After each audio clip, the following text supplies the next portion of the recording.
to my channel. We have this question, find integral of this. So if you look at this now, how can we solve it?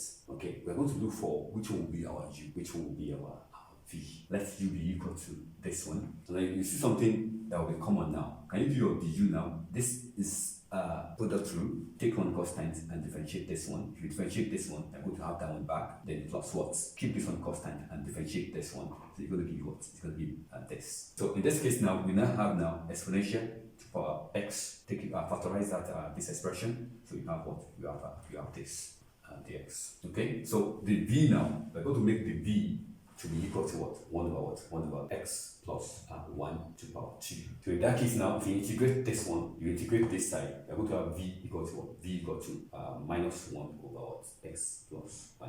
How did I know? Can you remove this one? So this will give you x plus 1 minus 1 minus 2. So do your integration for this one. So this will be plus 1. So and that will become minus 1. And that's minus 1. Okay? Over minus 1. So we're going to have this. So that's what we have now. So we now have now a question, which is this symbol equal to uv, which is this one, times minus 1 over x plus 1 minus integral of v. My v is what? Is this, times du. My du is what? Is this. So this one and this one will cancel. This one will give me what? Minus this over x plus 1. Then minus times minus, that's plus. And I have integral of what? Integral of exponential to power x dx. So on the final conclusion, my answer will be minus this over x plus 1 plus integral of this one is what? Is this, and plus what? Plus c. So that finished that question.